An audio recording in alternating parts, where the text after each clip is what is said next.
right now as we speak. I guess I could use um the VS code here. I have to just pull it up. It's not like, what do you call it, on the cloud. It's like hooked up to my software, to my computer. Um, T, what happens when you click on the link, the Visual Nope, Studio Code web link? nothing happens. It's like a blank screen.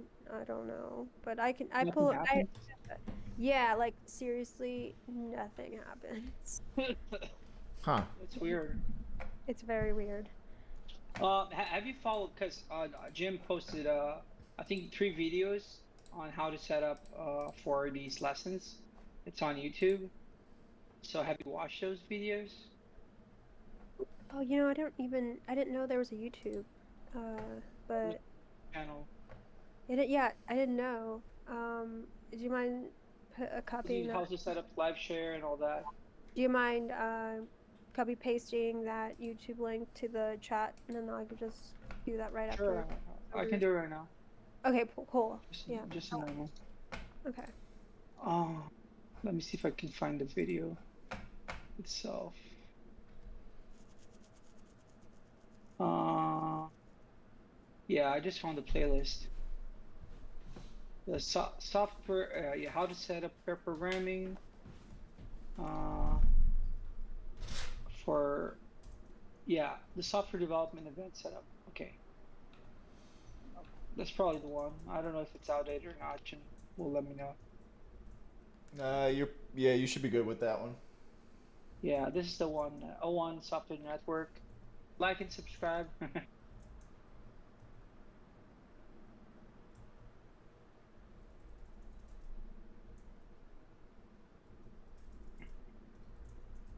So yeah, that's the link. There, you don't have to watch it right now. Like you can watch it later and to see how to set up everything correctly, so you can collaborate with people. Yeah, yeah. You could use PyCharm too. Like if you're more comfortable with Python, you don't want to code in our code editor, but you want to do Python in your own editor. That's totally fine too. I like PyCharm. I use PyCharm for the machine learning type stuff. So, all right. So I'm sharing. We'll get this show on the road. So before we jump over to the problem, I'm just going to show you the structure of a tree node. So let me get all this stuff out of the way.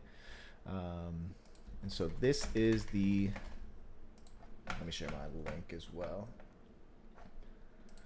I'm going to go ahead and post the link in the chat. So we're all in the beginner's guide to data structures and algorithms voice channel. If you hover over the icons there, you'll see open chat. So go ahead, open the chat, post that there. If you click that link, you're going to pop into my code editor with me. Just follow the prompts and you should be good to go. All right. So the first thing we're going to do is we're just going to check out this class right here. So the tree is going to be built with a value property, a left property, and a right property. So every tree node is going to have these 3 properties. It's going to be an object with a value that is set to 0 if you don't define anything, a left that is set to null if you don't define anything, and a right that is also set to null if you don't define anything. This is our tree node. This right here is what creates our tree. And so if I go ahead and create, let's just say like let a new node equals this node right here, and then I want to start building out this tree, and I want another node to show up and be attached to our tree, then I could say like let new node 1. This is actually an entirely different node.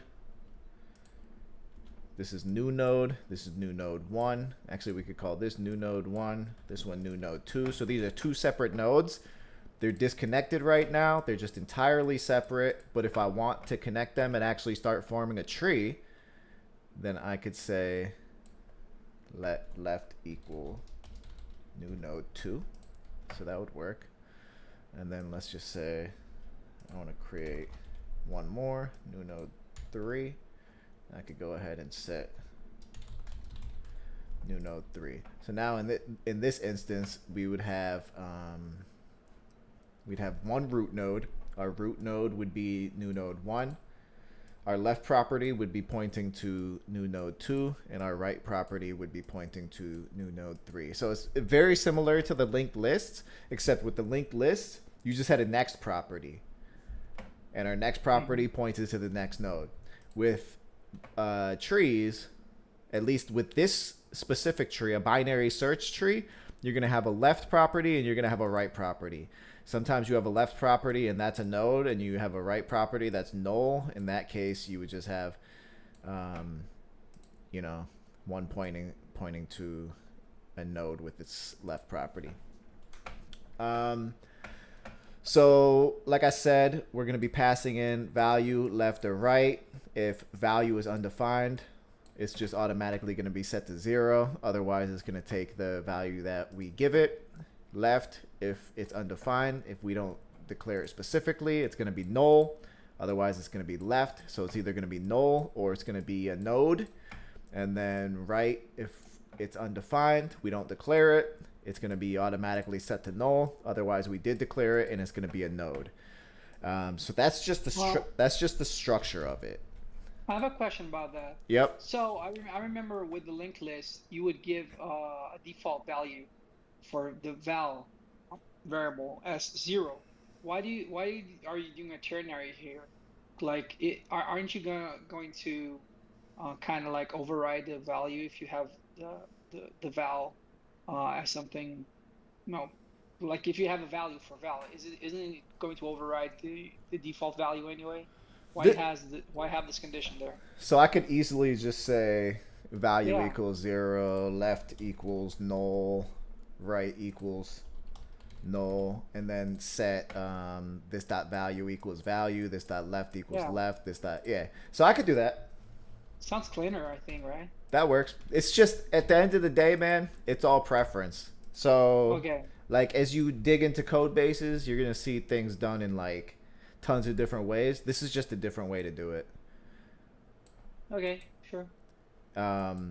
If you ask me, I think this is more clear because there's more information here without like muddying up the waters or making it ugly. So it's pretty clear. It's concise. But the other way works too. They both work. Do you guys know ternary? Mike and T. Mike knows, I guess, right? Because it's in bootcamp. Yeah, I know. So, okay. All right, so that's just the structure. I just wanted to show you what the class actually looks like. We'll go over to the problem, and we'll just check out the problem, and then I will go over to the visuals and give you a couple examples. Let me delete that. All right, so given the root of a binary tree, return the in-order traversal of its nodes values. And so in this example 1, the 1 is the root. You have a right property that points to another node, and the other node has a left property that points to another node. So our root node doesn't have a left property. Its left property is null. Its right property is a node. Our second node, that is one level down, has a left property but doesn't have a right property. Its left property is another node. Its right property is null.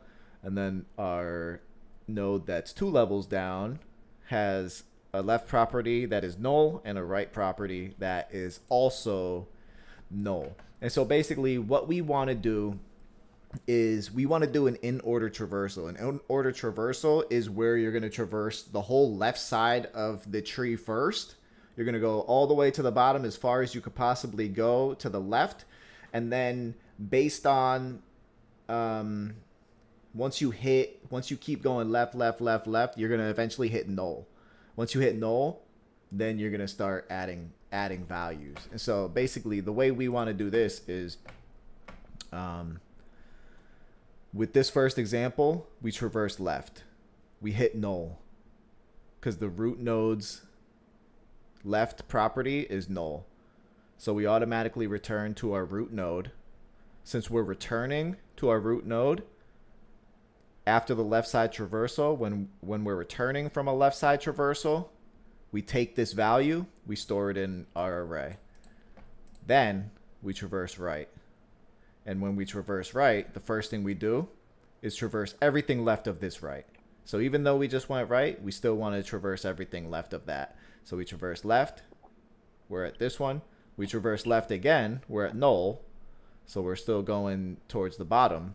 But now when we return from the left traversal and we return to this 3 node, we store that value in the array. And then we traverse right. So we traverse right, we're at null. So we just come back here to this node. We've already processed this value because we process values while we're returning from the left side traversal. And since we're returning from the right side traversal this time, then we just return from this left side traversal. And in this case, since we're returning from the left side traversal for this node with the value 2, we store the value 2, or we push the value 2 onto this array. And then we go for a right side traversal. The right property is null. So we return here. There's nowhere else to go. We already did a left traversal. We already did the right traversal. So we return from our right side traversal, returning to our node. And since we're returning from our right side traversal, there's nowhere we could go either. That's the node that finishes the algorithm. So the number of nodes in the tree is going to be anywhere from 0 to 100, which is a super, super small tree. And then the value of each node. So the value stored in the value property is going to be anywhere from -100 to 100. Just to make sure, the input and the output are just representations, right? Like the linked list. No, so in this one, the output is actually going to be an array, and the way you could tell Okay. that is by looking at the parameters. So you could see that Oh, okay. what we're passing in is a tree node. So what's coming into the function is a tree node, but what we're returning is an array of numbers. Okay. Yep. Just one thing, like Yeah. the way I was thinking, isn't it just possible for you to filter this and exclude everything that is null? There's no filter method built into a search tree. But it's an array. You said it's an array, right? No, we're returning an array. Okay, what's the input then? Okay. The input is a node. Okay. So the only methods that will exist on this node are methods that are built into the object prototype. Okay. Yes. So I'm going to go ahead and I'm going to show you this example. So before we even, one thing we're going to need to do is we're going to need to create a function specifically to traverse this tree. And that's going to be separate from our Inorder traversal function. So we're going to have our main Inorder traversal function, and then we're going to have a small helper function that helps us traverse the tree. And you're going to notice this is a very common thing with trees, is you have a helper function that helps you traverse the trees. But before we get to any of that, we need to create a result array, because we're going to store all of the values from the tree inside this array. Now I put the call stack here is because when you are traversing a tree, you're adding the function calls to the call stack one by one. And so on the first node, this is the root node right here. Like I said, we're going to traverse the left side. We're going to traverse the left side. We're going to traverse the left side. And so let's go ahead and just do that now. So let's just say we have our traverse function, right? We have our helper function, and we're passing a node into that helper function. The node that we're passing into that helper function is the root node, the node that we pass into our main function. And that's this one here. And so I'm going to go ahead and call our helper function called traverse with this node.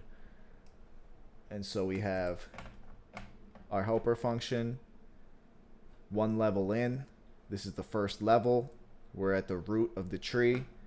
There's one function call here. And then the first thing we do is when we pass this node into the traverse function, the first thing we're doing is we're checking to see if there's a node or if it's null. Because if there's a node, then we want to continue to traverse the left side of the tree. But if it's null, we can't traverse that. That's the end. So that's the first thing we need to check. If we don't put that line of code in the beginning of the traverse function, our helper function, then it's just going to fill up the call stack and you're going to get a call stack error because it just keeps running and running and running and running. And even though you have null and you don't have a node, it just keeps running the function over and over and over. Or you'll get an error saying that it's undefined and there's no left property attached to null. So those are two of the errors you'll get. But yeah, so the first thing we're doing is if node equals null, then we just return right away. But in this case, node does not equal null. Node is a node. So the root node that we pass into our helper function is a node. We do that quick check. And then the first thing we do, we have 3 lines of code in this helper function. 1 is traverse left. 1 is read value. 1 is traverse right. It's that simple.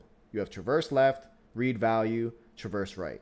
Now, they also have pre-order traversal and post-order traversal. I'm not going to get into that. We're doing in-order traversal today. But post-order and pre-order is just where you change the order of those 3 lines of code. So we're doing traverse left, process node, or store value, and then traverse right.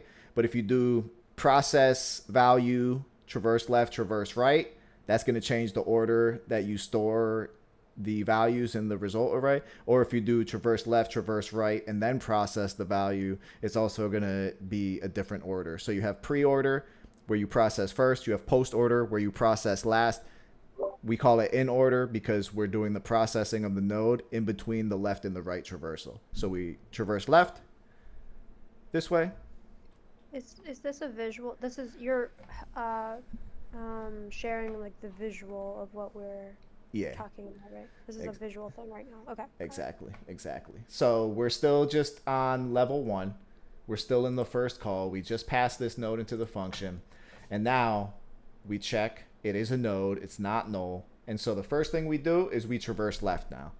And so what we do is we run this traverse function with node.left passed into it. And node.left is this node right here.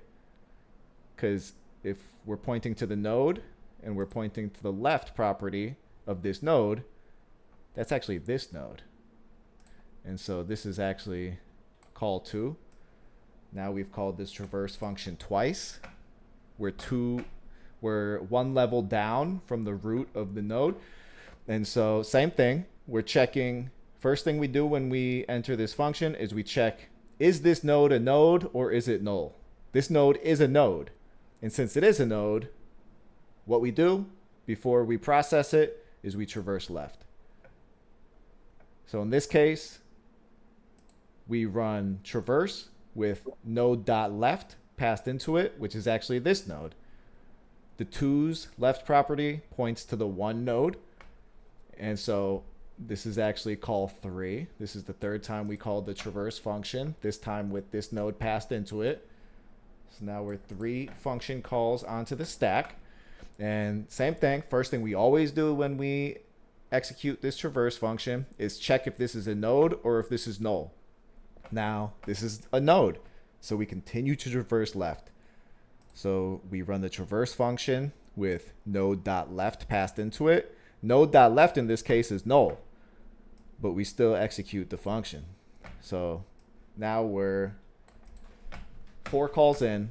And what's the first thing we do when we run the traverse function? What are we checking? To make sure it's a node.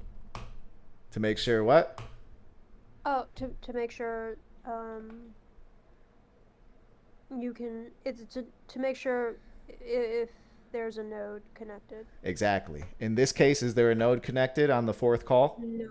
No, there isn't. And so what do we do when we realize that there's no node? You go right. We just return. Or you return. Yeah, return to 4. Yeah, we return. So we take this function call, we return from the 4th function call. Now we're back at this node. So since we're doing an in order traversal, we traverse left. When we return from the left traversal, we process the node, and then we traverse right. So since we just returned from a left side traversal, this is when we process the node. So now we do result.push node.value to our array. And so we push that one to our array. Now after we process the node, we traverse right. So now we traverse right. We have our fourth function call because we're on the third level here. Or 1, 2, 3, we're on the fourth level here. And then same thing. What's the first thing we do when we enter this function? Check if there's a node or not. Yep, we check if there's a node or not. There is not a node here, and so we just automatically return. We return without doing anything.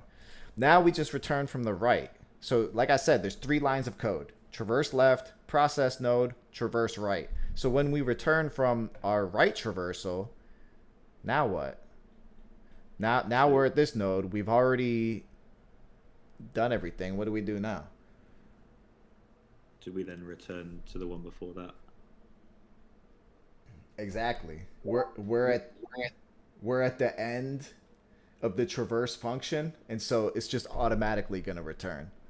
It's going to return from call 3. There's nothing left to do. So we return from call 3. And now we're back on this node, right? So what do we do now?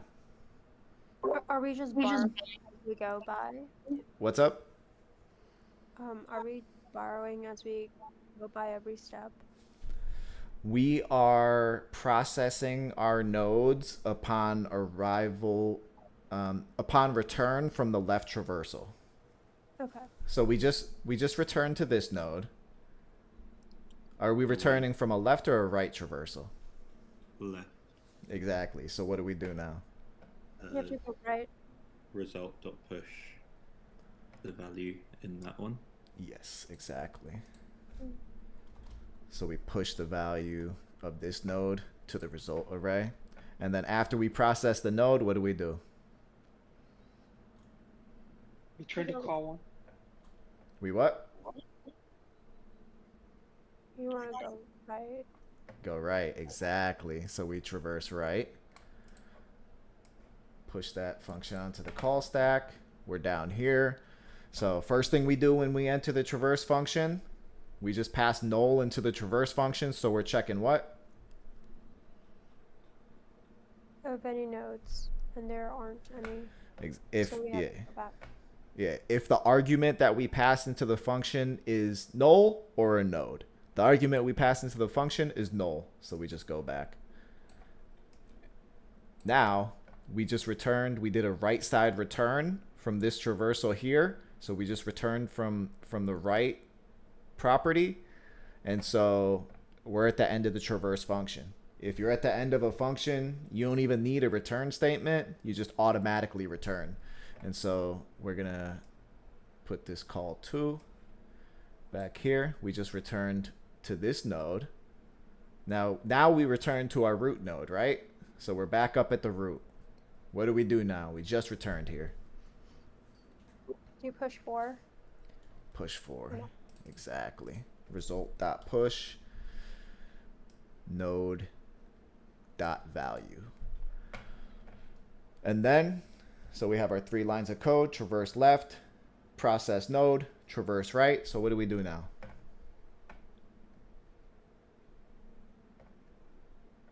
Traverse right, I guess. Traverse right, exactly. So call 2 with our right node. Now we just got to this. We just started traversing right. What's next?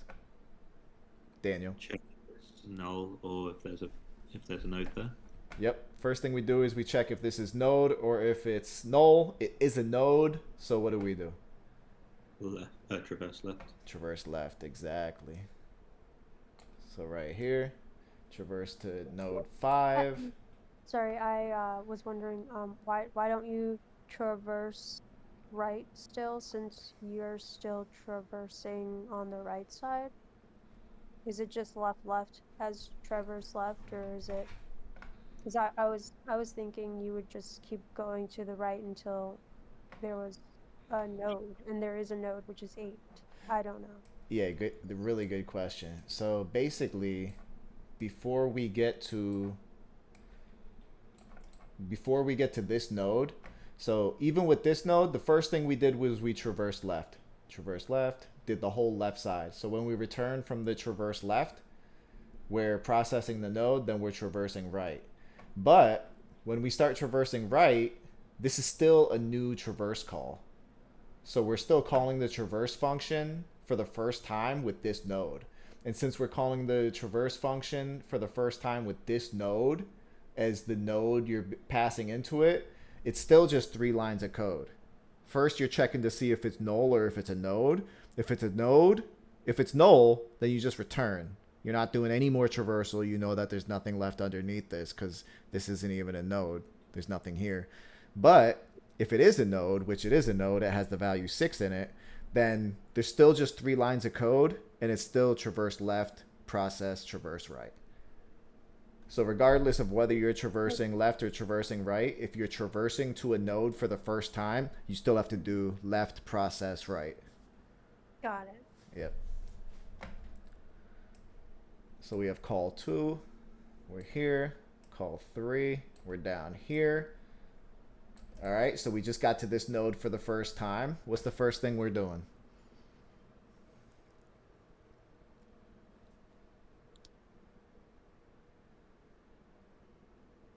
Checking if there's a node or if it's null.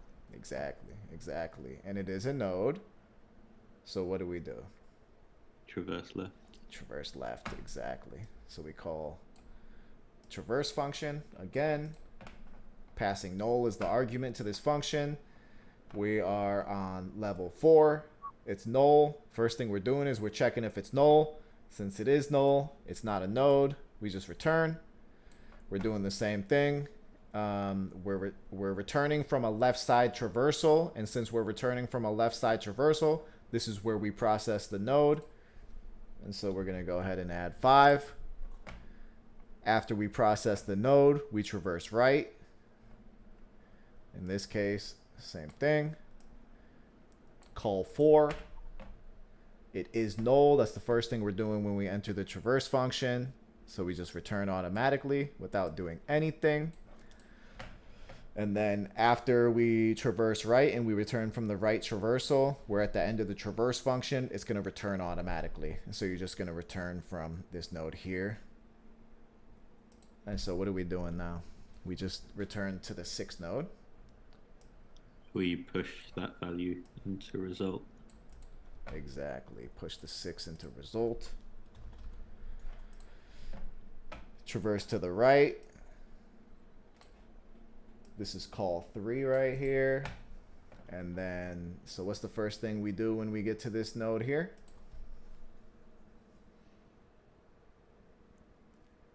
Check if it's a node or null. Exactly. It is a node. It's not null. And so we traverse left. Let's call 4. This is the first time we get to this node. We've never seen this one before. So we check to see if it's a node or if it's null. It is a node. And so since it is a node, we have our 3 lines of code. Left, process, right. And so we go left, call 5. Now I want to ask you guys something here because there's been a pattern. And so does anyone see the pattern of how many function calls are on the stack at any given time? The number of function calls on the stack is equivalent to what?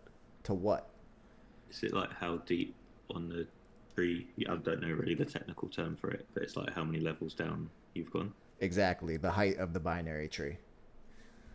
So if you're on the first level, you're at the root level, you're only 1 call stack in. If the height of the tree is 2, there's going to be 2 function calls in the stack. If the height of the tree is 3, you're going to be 3 calls into the stack. And so the deeper you are in the tree, the more space you're taking up. And so there are times where you have a tree that's just like this root node, you have a left node, a left node, a left node, a left node, and you have like 5 nodes total in the tree, and they're all on the left side. And so it's skewed to the left. It's not a balanced tree. It's skewed to the left. And so does anyone know the space complexity of that right there, if you want to take a guess?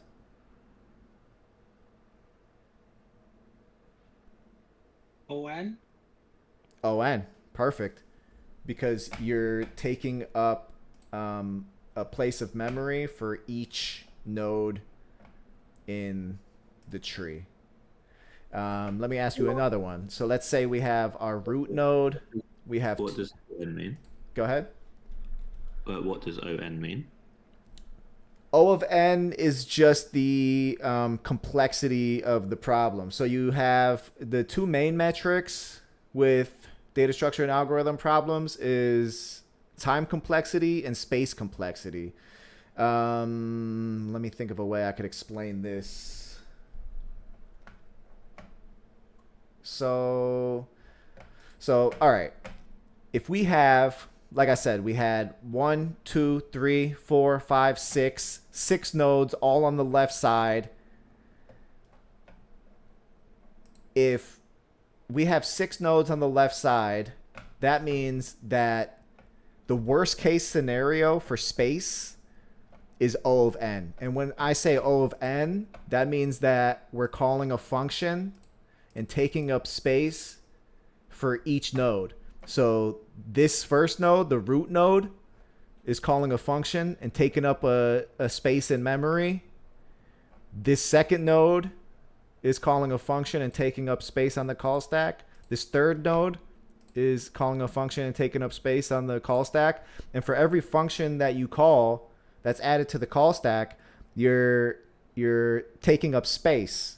And so if you're taking up a certain amount of space for each node, or n number of nodes for the problem, then it would be O of n. So if you have 6 nodes and you're taking up 6 blocks of space on the call stack and you have 6 nodes, that's O of n. If you have, let's just say you have 10 nodes and you're taking up at most 5 blocks of space, then it would be O of n divided by 2, because at most you're taking up half of n, half of the number of nodes that exist. Okay, I see. Yeah, that makes sense. So if you have a root node and then you have 2 nodes coming out of that, 2 nodes coming out of each one of those, and then 2 nodes coming out of each one of those, so a total of 8 plus 4, so 12 plus 2, 14, 15. You have 15 nodes, but the deepest you're ever going to be is 1, 2, 3, 4. So you have 16, but the deepest you're ever going to be is 4. So this is O of log n. So you're actually this one's a little tougher to explain. Yeah, I'm not even quite sure how are you the call stack? Like I guess it's something I have to look up on my own, but how do you explain what that even is? This is just Container. I guess you can consider. That's a good question. That's more on the computer science side of things. I guess you could say if you write a program, your program's going to have a call stack. Every program is going to have a call stack, and every program is going to have a heap. And so there's ways that you manage your memory with every program that you create. The program. Could it be as simplified as, say, for example, I'm going to use images now because I'm a very visual person. So if you can just imagine this call stack being a cabinet, like a dresser drawer. The first sweater you put in is the last sweater you take out. Yeah, exactly. Yeah, got it. Yep. And the last one you put in is the first one you take out. So it's basically like a stack in the computer's memory. Yeah, also like there's a good example of that since you're a visual person. Imagine that you have dishes. Imagine you don't have a dishwasher. You have to to wash and wet yourself. So you put a plate, and then another plate, another plate, another plate, another plate. So you start cleaning the plates on the top, then the tape. You go from top to bottom. Eventually, you come back to the first plate that you put down. So it's kind of like that. It's taking space, and then once you go the furthest that you can, which is depth 5. You clean 5, you clean 4, you clean 3, you clean 2, and clean 1, and then you clean everything. That's kind of like how I like to think. Mm-hmm. I don't know if it makes sense, Jim, but Yeah. Yeah, I was just also gonna say something minor that I noticed, and it's minor. Why isn't there a number 3 node? I know you have a 1, 2, 4, 6, 5, 8, 7. I don't know if it That's just matters. totally random. Yeah. Yeah, I don't know if that matters. Okay. No, not at all. Yeah. Okay. So where are we now? We're on call 5. It's null, and so we're gonna do a left side return. So what do we do now? We're just returning to this from the left side.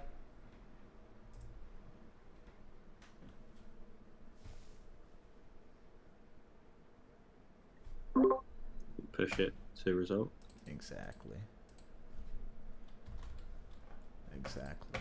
Now we traverse to the right side, so we're gonna call 5 again. Null, so we just automatically return. Boom. We just return here. That's the end of our traverse function, so we return here. Since we're returning from the left side, we push that onto our array. We traverse right. We've returned from call 4. Then we traverse right.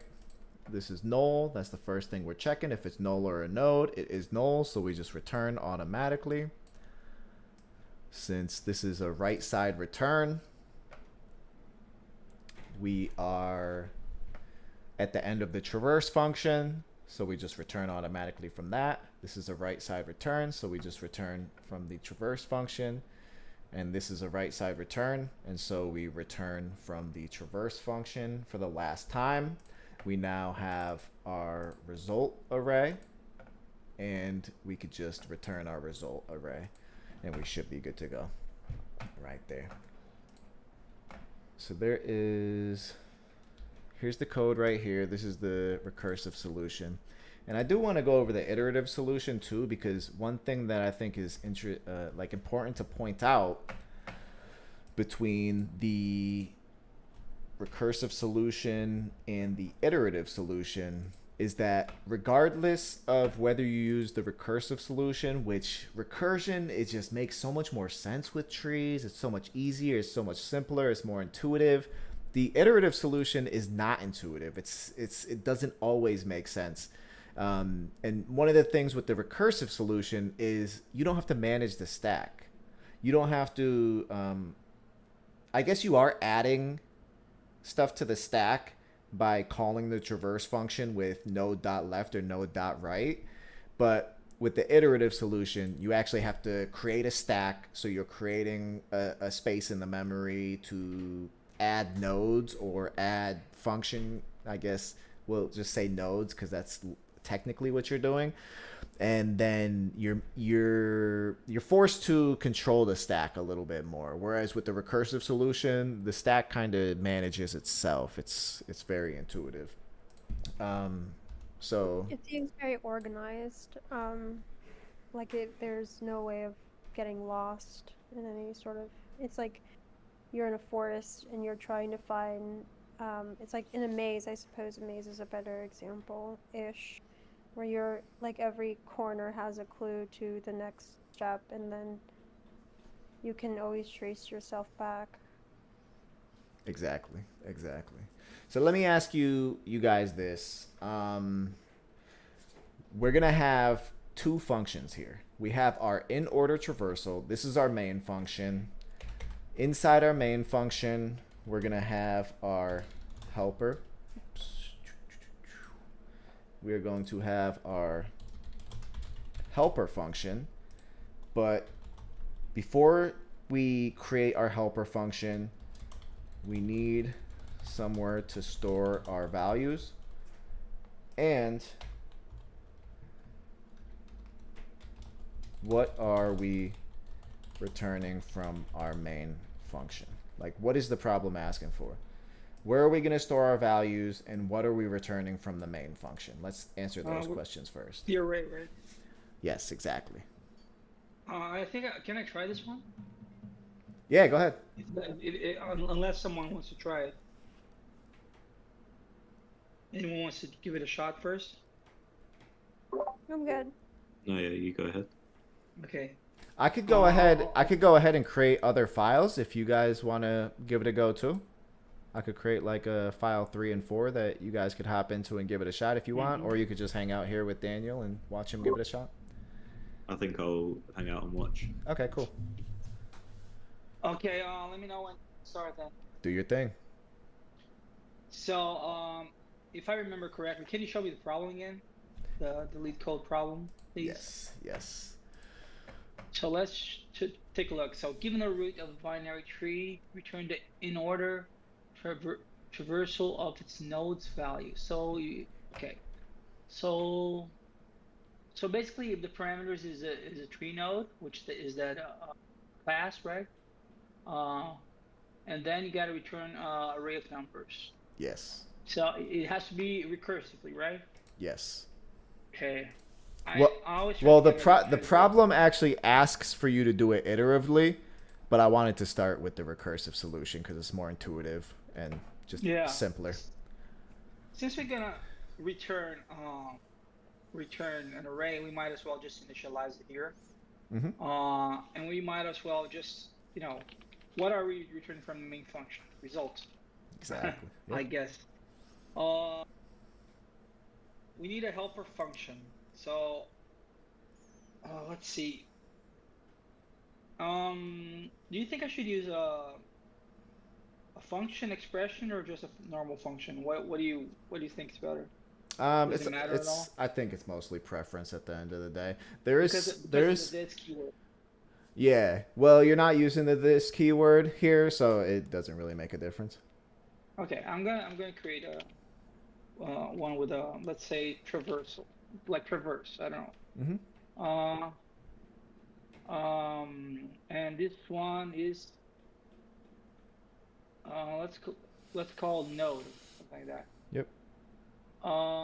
So we have to check if the node is valid. So the first thing is we have a condition. If node is null, or even better if we do this, because it could be like undefined as well, right? Right? It shouldn't be. It should always be null. So you prefer like if node is null? Okay, that's fine. That's clear, I guess, when it comes to readability, but the other way works too, because null is a falsy value. So yeah. So if node is, because we're gonna do this recursively, right? So we need to check first if the node is valid. If it's not valid, we just want to return nothing, which is basically a way of saying, okay, let's skip this node because it doesn't exist. Exactly. If we're talking about something that's deep, and if it's the first one, it's just going to return nothing. It's gonna break, right? Yep. Oh, after that, we need to do something. We start always from the left.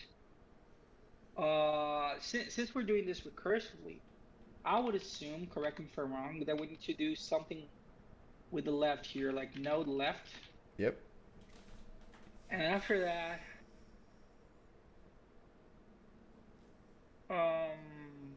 we need to do something with result. Some result push something. Oh wait. We need to push the values, right? Yep. But I'm not. Is it node val or node left val? I think it's node val, right? Node val. Yep. Okay. Because I was thinking, yeah. Okay. Yeah. Because if you do node dot left dot val, then it'll be you'll be pointing to a null node eventually, and it'll say undefined. Yeah. You try. Because if you do this like node left So this is the first. Let's say this is the first left node. So the first left node, and then it's gonna check for a value. Let's say there's a value in the value tree. So we skip and go again to the we push the value, and we go again, right? Let's say there's another, the second left node is like 2. They keep going. Then the third left is null. And then we return. Yep. Something like that. That's what I'm thinking. I don't know. Yeah. No, that makes sense. And then when go ahead. So go ahead. No, go ahead. Okay. So after that, after you've done all that's left, by the way, please keep in mind that we're doing this recursively. So we are calling the same function that we're inside of. We're just going left. So I assume we have to do the same thing and go right. So it's very similar to linked list in a way, but it's just instead of next, you use left and right, right? Mm-hmm. Exactly. Okay. Okay. Let me start from the beginning. So you have a root. You have this result array which is empty, and we're gonna return it later. But we need to run a helper function. Oh, okay. Okay, I get it. Because we are returning. We need to call this. This is not being called. Yep. Like we're never getting inside this function. So we need to something like run the traverse function from root, like the or first node or whatever. Mm-hmm.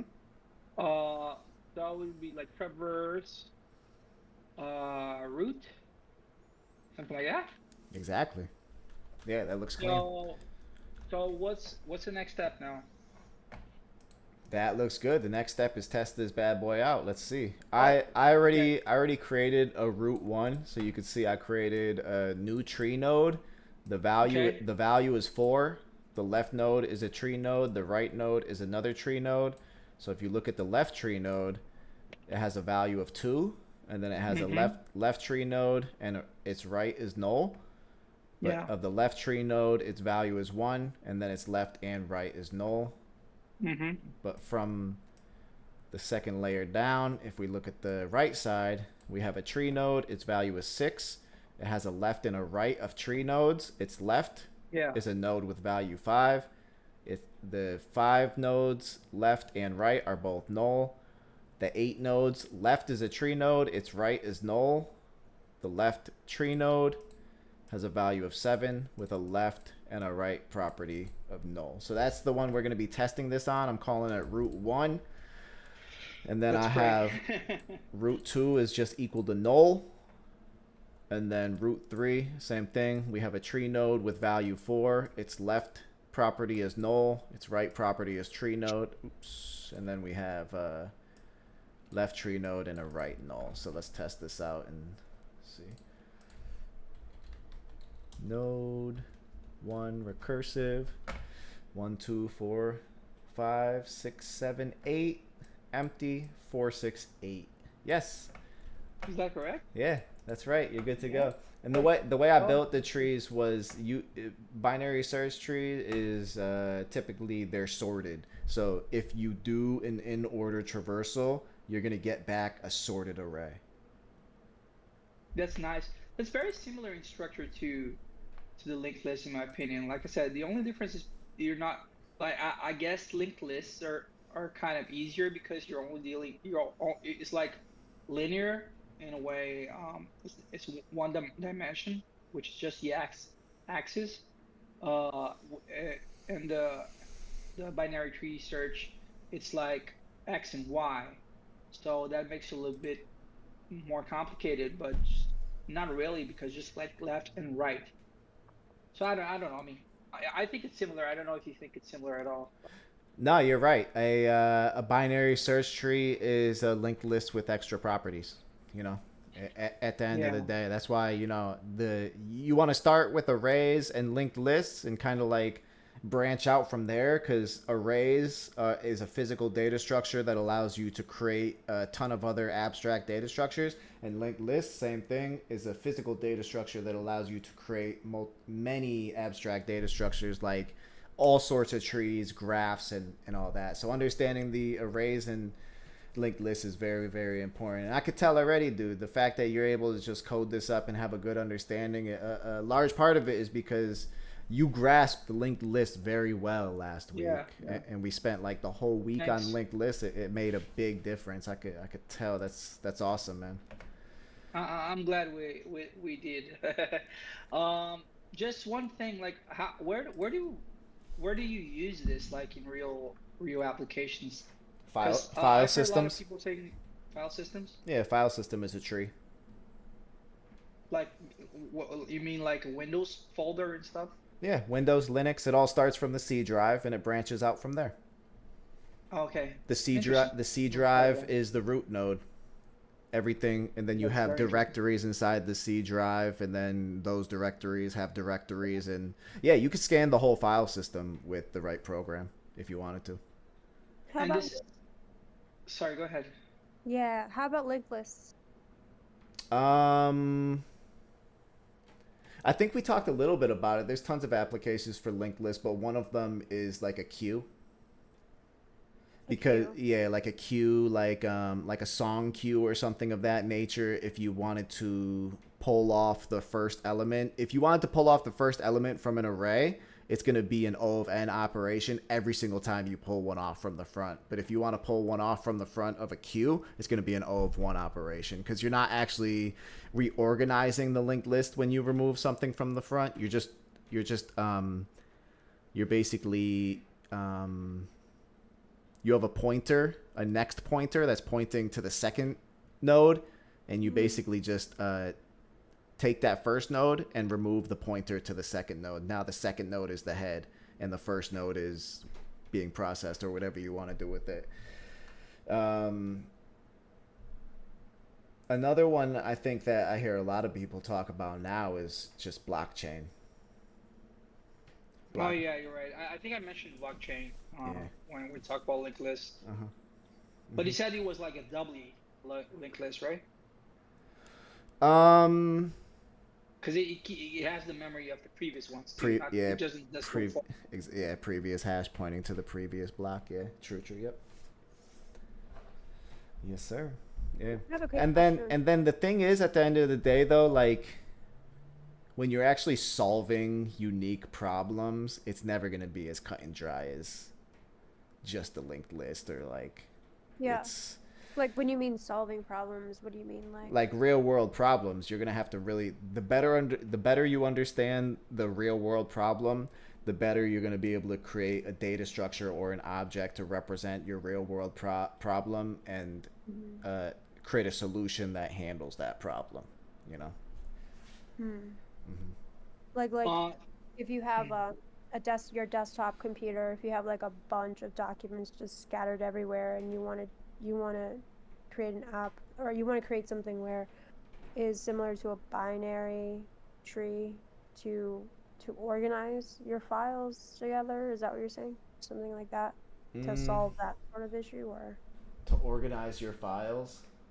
yeah, like if you have a bunch of just stuff on your desktop computer, and you want to organize all the stuff that's on your desktop computer. Yeah, if you wanted to write a program for that, that would be interesting. Do they have a tool like that already that automatically organizes your desktop? I don't know. I'm trying But to I think would of one.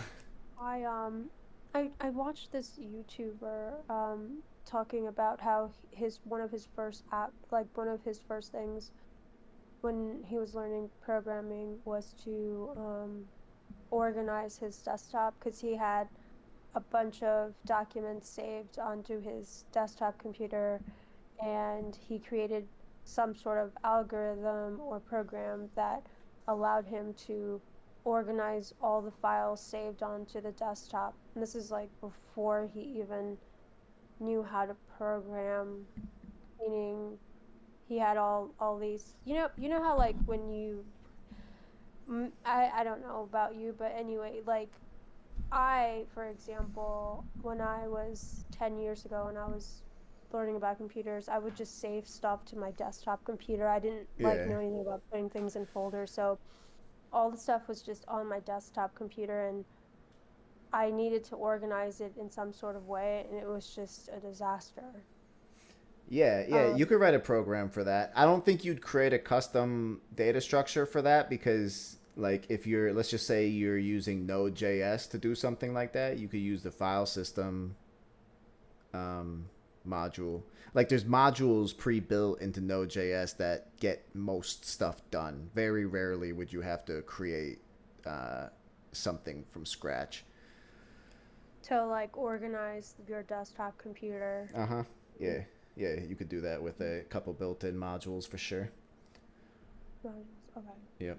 Yeah, most programming languages they already have at least like the most important functionality is pre-built into it. Yeah.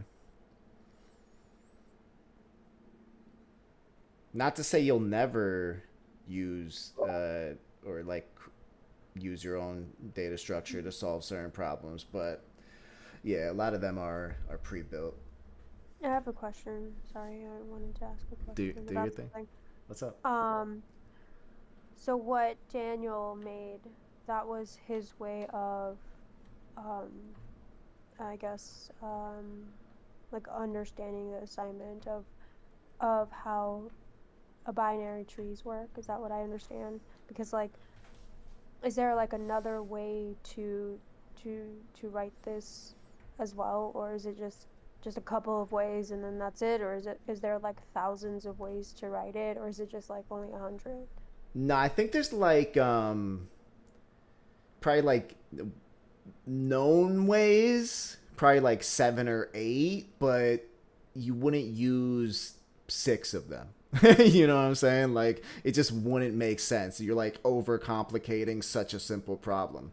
As far as this problem goes and how simple it is, you really have the recursive solution and you have the iterative solution with a stack. And what Daniel did here is like that's what it is. Like if you did it differently than the way that Daniel did it right here, you're overcomplicating it. Like this is what it's supposed to look like. The recursive solution for this problem, this is exactly what it's supposed to look like. The iterative solution is very similar, just a little bit more code added, only the code you need to solve the problem, not anything more, but I mean, yeah, there's other Mm-hmm. ways to solve the problem, Mm-hmm. but you wouldn't even go down those paths, you know. Just As to make you, sure, did you understand like the what this function does, the traverse function, and how it's been called recursively? so the way that you're the way like I guess that's constant, and then traverse, like I don't know, like I don't know how to do that on my It's okay. own, but I was on ChatGPT while you were doing that, and I was looking at examples of how to do this, and it's there was one example that says if n equals 0, uh return 1, and then else return n, asterisk frac uh factorial, and then open parentheses n minus 1 close parentheses. That was one example. Yeah, but because I can try to explain to you what's going on here. So basically, the idea is, remember we want to return a result in an array, right? That's what the problem says. Return an array with numbers. So this is a helper function. This is basically a function that, as the name says, we create to help us solve this problem.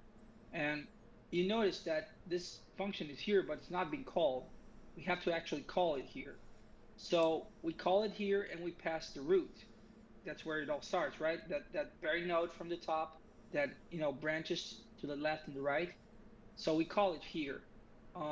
And when you call it here, this function starts doing its job. So basically, the first node is going to be the root. So it's going to be the top one. We're going to check if it's null. If it's null, we're going to return, so it's going to escape this function, and then we're going to return the result array, which is going to be empty. But since it's not null, we keep going. So here is what we call a recursive call. So what we're saying is call traverse node.left. We want to go to the left first, right, with the binary search tree. So remember, when we do this, we create a call, another call on the call stack. So we go back again here, and this time we're passing node.left. So it checks, is node.left equal to null? No, it's not. Then what do? We call it again. We just keep going, until one day we get so further down the node that that node.left is going to be called again, and it's going to be null.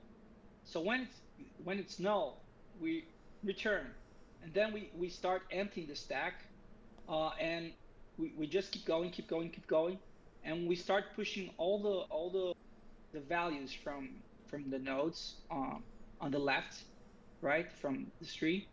And after after we've done everything we could do for the left nodes, we have to do the same thing for the right nodes as well. And what we're doing here is the same thing.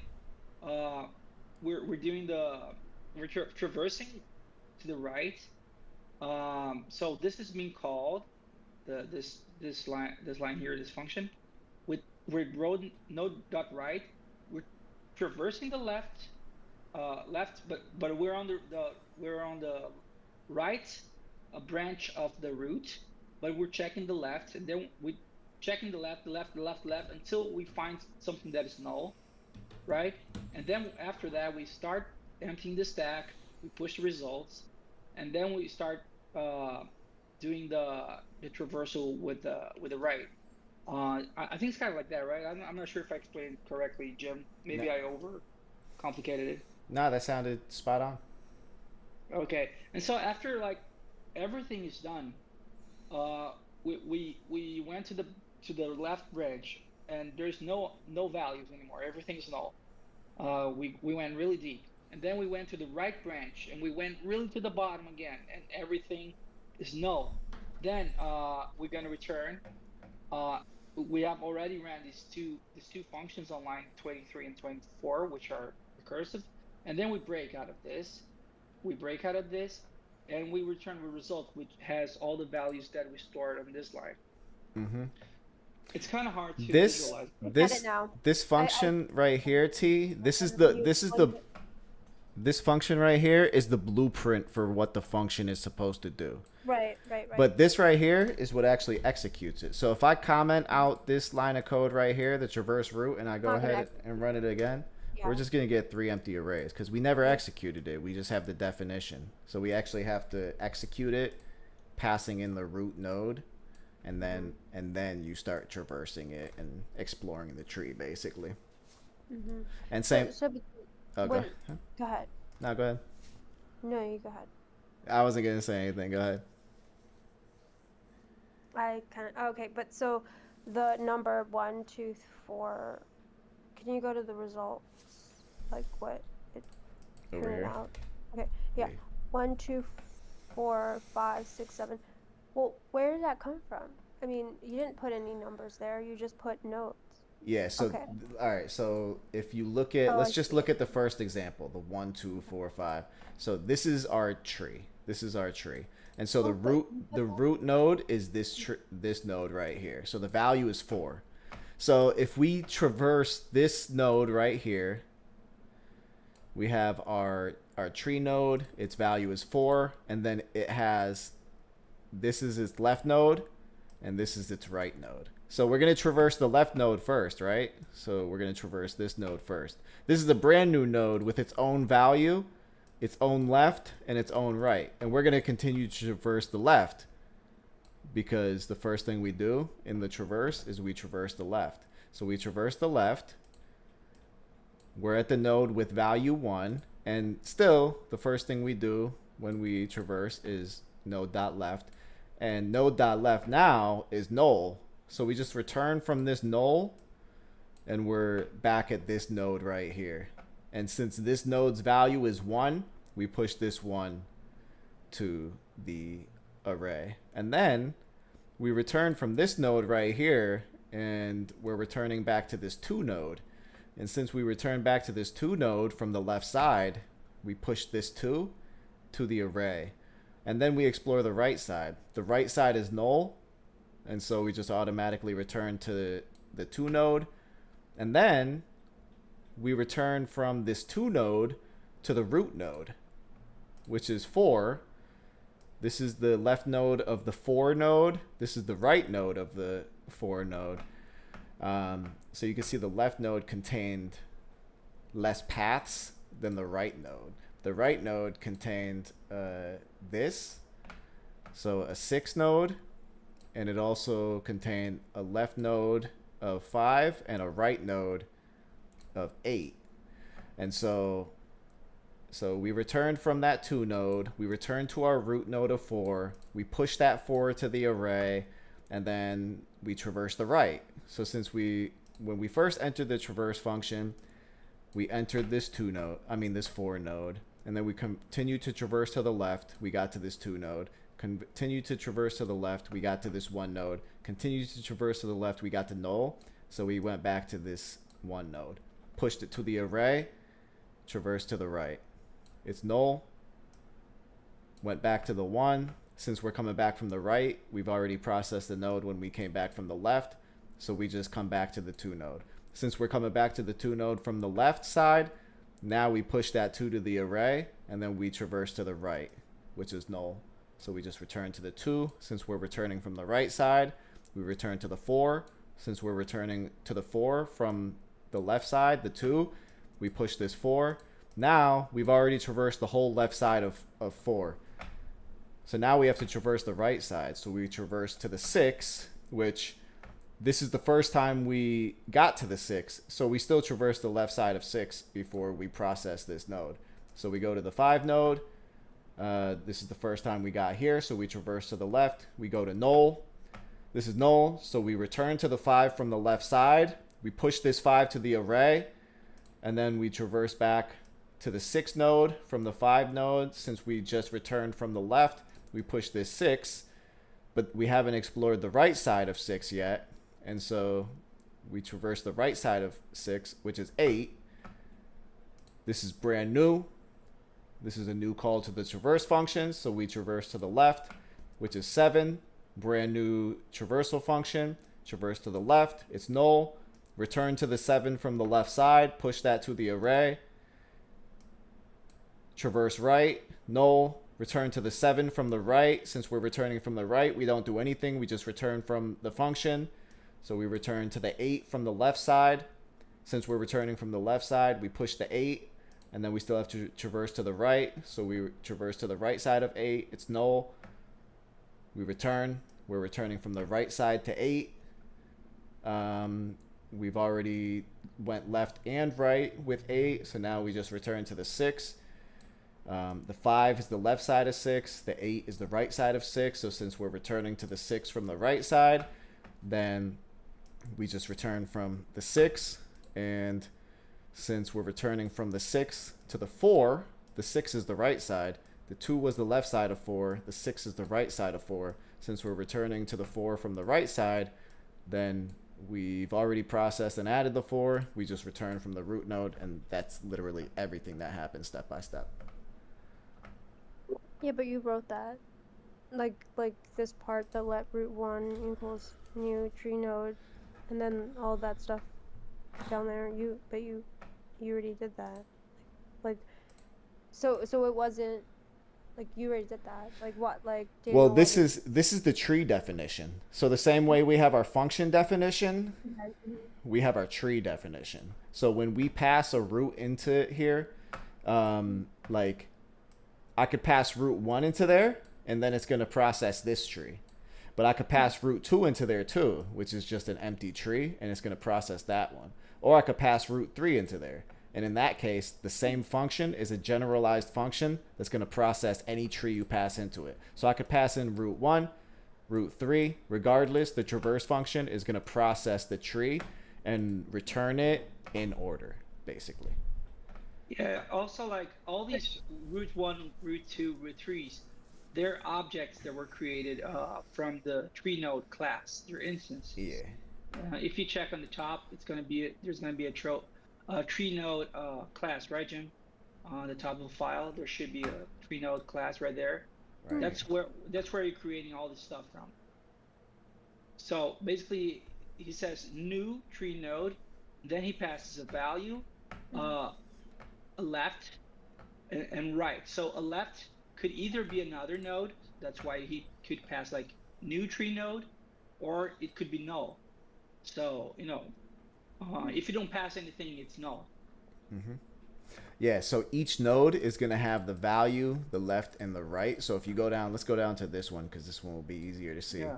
So root 3, its root node is just a tree node, right? So root 3, its root is a tree node with a val, a left, and a right. Its value is 4, its left is null, and its right is a whole nother tree node. So of this tree node, we have a value of 4, a left node of null, and a right node of a node. And so since this right node is a node, then this right node also has a value, a left node, and a right node. And the right node of 4, which is a node with the value of 8, has a left node that's also a node and a right node that's null. So the left node that's also a node has a value of 6, and it has a left node, and it has a right node. So this is like you're basically just nesting nodes within the root node. Can you put, instead of root 1, can you put root 3? And then push it, or then like, Where? go, up, all the way up, no, all the way up, okay. Traverse root 3. Can you put that and then?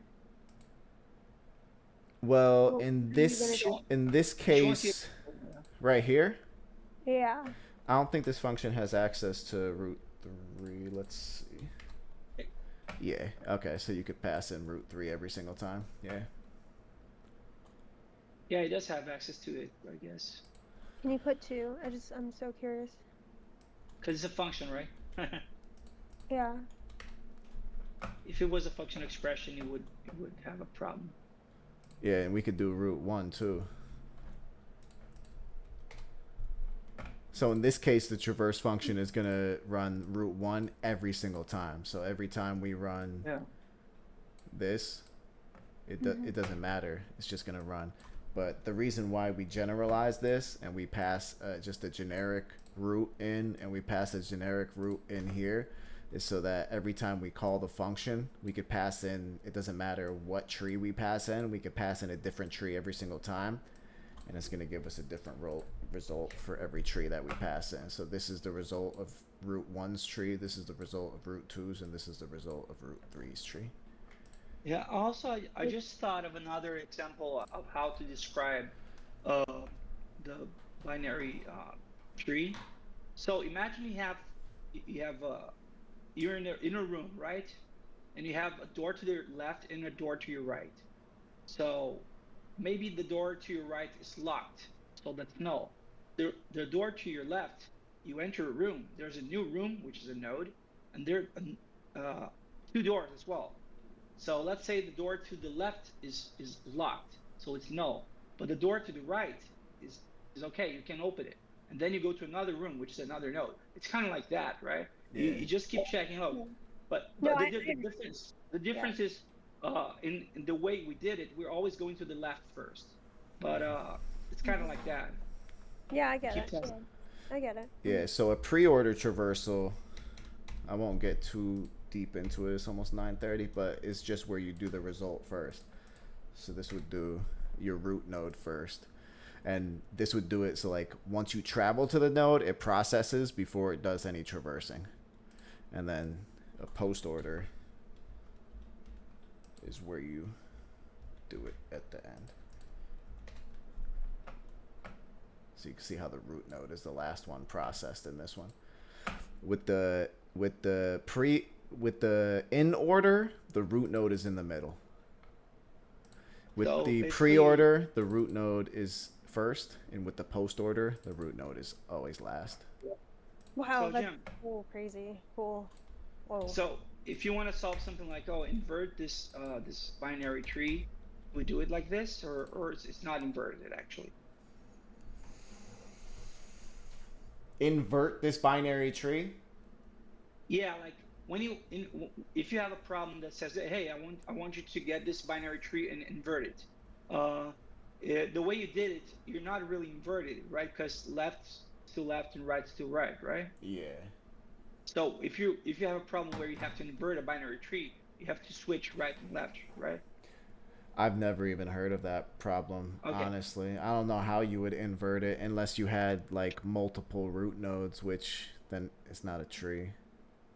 Yeah, maybe you have to create a new, like like you did with the dummy. You have to create a dummy root. I don't know.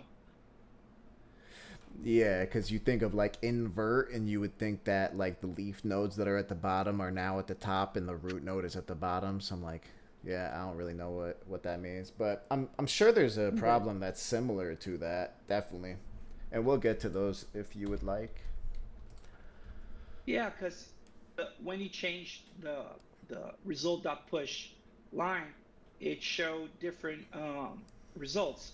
Yep. So I was wondering, like, is this being inverted? Like, is this because if you push it right away, you just push the first value that you get and then the last. And if you put in the end, you get the last and then the first, something like that. I don't remember.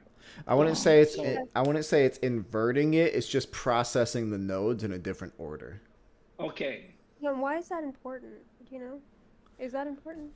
Um, Depends on the problem. well, Like we're gonna encounter problems in the future where it's like do a post order traversal and calculate the sums of the nodes instead of just like adding them to an array. Maybe you'll have to calculate them. Maybe you'll have to remove nodes that are greater than the value of 10. Like, yeah, so they get pretty tricky. And it all comes down to the requirements of the problem. So like, what are they asking for, you know?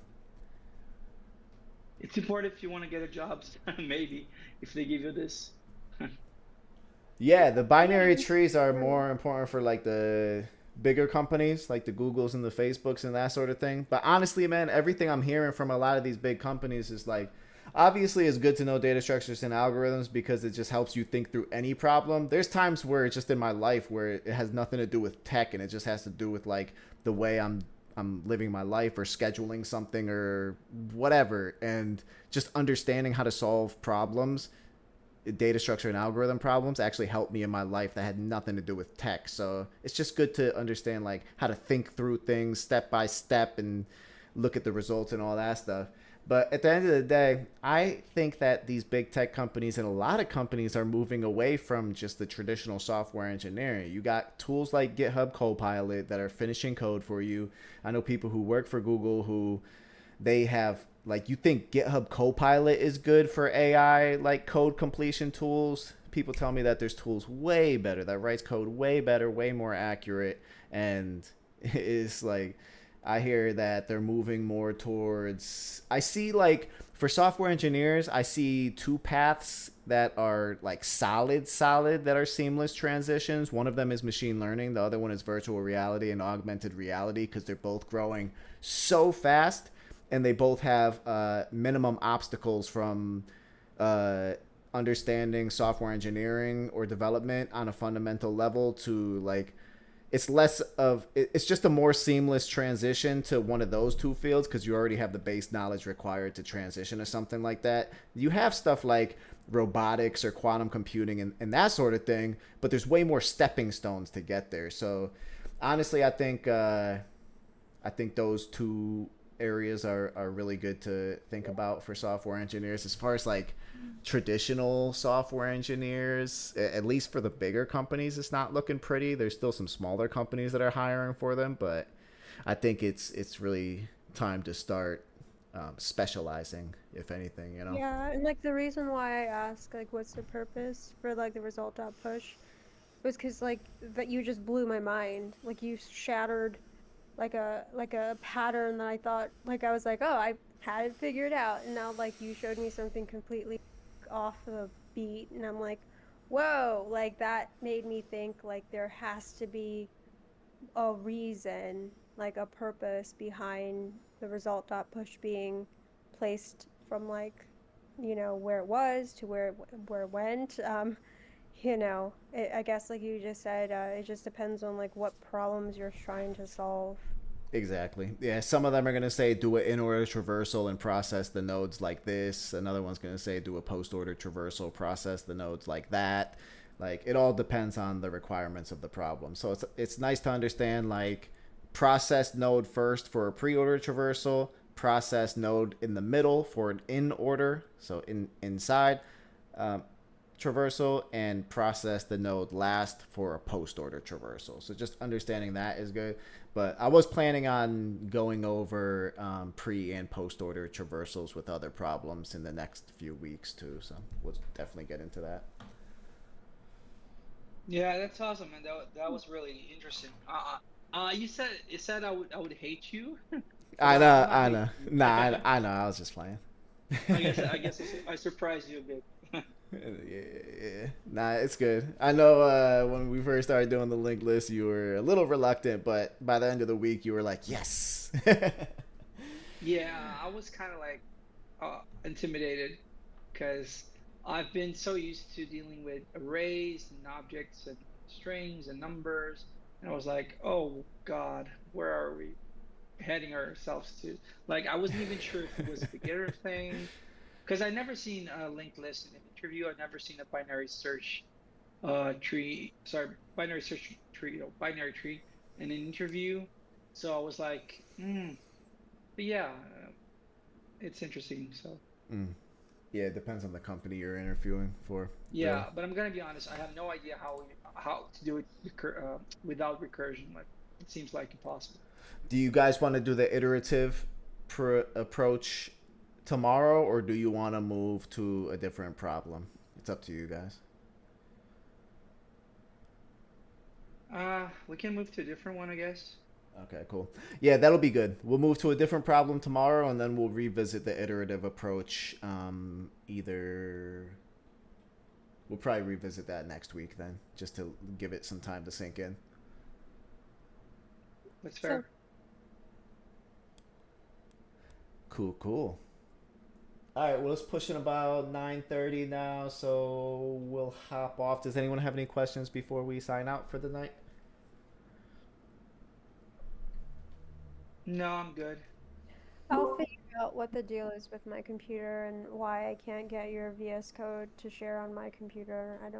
I'll try to figure that out before the next session. Do you have Live Share installed? From Discord, do you mean? No, from Visual Studio Code. Let me just show you really quickly how to do that You did extension. try Yeah. this out. So, are you looking at my screen? Yeah. All right, so we have on the left side, we have search, we have source control, we have debugging, and then we have extensions. So click on extensions, Okay. type in live share.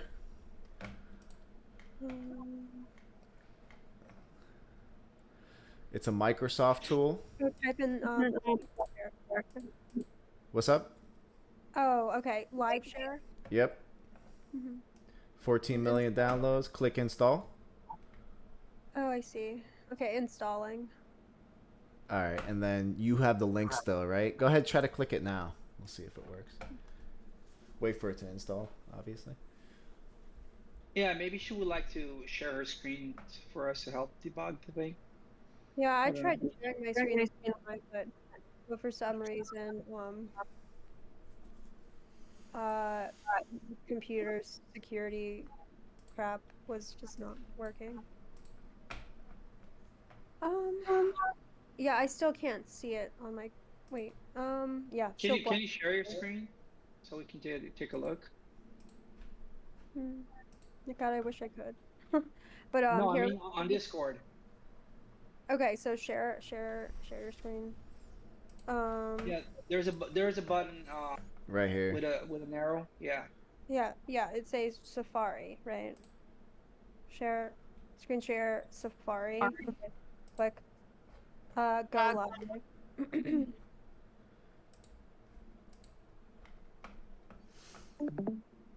Let's see. I'm getting to it. Let's see. Can you see my screen? No, not yet. Okay. Can anyone else? No, it says the stream you're viewing currently has reduced video or audio quality. This may be due to network conditions. It's got to be on your end too. What have you shared? Your Safari screen? Maybe you should share your whole screen. Because if you share your Safari screen, Yeah. I didn't. Oh, I wonder why I clicked myself. Yeah. Okay. Click share your Beginner screen guides to and then data. click on Go live. screens. Is it sharing? Nah, it's saying network conditions. Are you hooked up like hardwired or is it Wi-Fi? I have this I have a MacBook Pro. I don't. Do you have like a cable, like an Ethernet cable attached to it, or are you just signed in through Wi-Fi? I'm through Wi-Fi, yeah. All right, so that might be it then. I can screenshot what I have and then send it to you guys, but honestly, no idea. when you're starting your transmission, where are you clicking? On apps, screens, capture devices? Because you should probably click on screens and then click on screen 1. Yeah, when you click on share your screen, you're gonna have the pop-up and it says you have applications, screens, or capture devices. So instead of staying on applications, you probably clicked on one of the screens for applications. Just click on screens, screen 1. Oh, I see. Okay. And go live. That's probably it. Okay, that's probably it then. Yeah. Because I think you could choose the quality there too and decrease the quality. Is it showing? No. Yeah, so do like a 720 resolution with a 15 frame rate. The app doesn't have permission to record your screen. You may get unexpected results until you grant access and restart the app. Okay. Yeah, it's my computer. I have to figure it out. Yeah, I guess so. All right. All good. Yeah, maybe also sometimes when you just I've had people who just installed the live share extension and they couldn't get into live share, and so after they did the install, they closed down their Visual Studio Code and started it back up, and then it worked. So that might be it too. After the install, because if you have it installed, I can't think of any reason it wouldn't work. Yeah. I wonder if maybe I can click on it with, I don't know. I'll figure. I think that's important to figure out before the next class. So I'm gonna definitely try to do that. Yeah, I can ask ChatGPT or look for YouTube tutorial. Yeah. I mean, I'm sure. I mean, I have it installed. I have Visual installed. I'm not quite sure why it's not, and I have the live share installed now, so I don't know. Yeah, so bizarre. Yeah, okay. I guess you just have to try to figure this out, because I don't know like what's going on with your machine. Yeah, no, because I think last time I needed to go to settings. Yeah, this is definitely something I'll have to figure out before the next class, and then I'll just keep you guys posted. I mean, I really think that just like one little permission issue, perhaps. So. Yeah. Yeah, because Mac can be kind of like this, right? They don't want you to share stuff. So maybe there is some kind of configuration going on. Yeah, because so we're recording right now. Am I? Do I have that right? Are we doing that? Are we recording? Is this on YouTube? Gonna be on YouTube? Yep. Yeah. Okay. So I'm not quite sure. Yeah, I think it probably has something to do with that as well. I don't know, because Yeah, because yeah, if you asked me like 6 months ago before I upgraded all my equipment and like paid for expensive internet and hard cabled everything and all that stuff, then I used to be like, is it me? Is it them? Now I Yeah. know. Now I know it's not on my end. If there's network issues or something, it's definitely someone else's stuff. Okay. So my guess would be either it's in the configuration. So if you go to Visual Studio Code, let me share my screen so I can show you. It's probably in here, but it's going to take some troubleshooting. So go ahead, go to extensions, go to live share, and then when you click on live share, there's going to be settings. So click on extension settings, and then you can see that the extension settings are pretty long. There's a lot of stuff here, but it's probably something here. That would be my guess. Everybody I know who had bugs with live share, they came in here, they messed around with stuff, and eventually they got it figured out. So maybe accessibility on or off, like allow get, like yeah, there's a whole bunch of stuff. So I would just say if it was me personally, it wasn't working for mine, I would go through these one by one and just understand what each one does, and then I would realize like halfway through I'd be like, oh, so dumb. It's like it's always something so simple, but it's always something tedious where you just kind of have to go through it step by step, you know. Yeah, I hear you. Yeah, the world of tech, you gotta love it, right? Yeah, no, it shouldn't be too hard, right? Yeah, I mean, It's easier than binary trees for sure. yeah. I hope so. Well, it was fun. Thanks for hosting this, Jim. Yeah, for sure. Glad to see other people here enjoying this. And I wish you good night to everyone because I gotta go now. All right, man. Peace out. yeah, same Bye. here. Okay, good night. See you tomorrow. Bye. See you guys. Bye. Bye.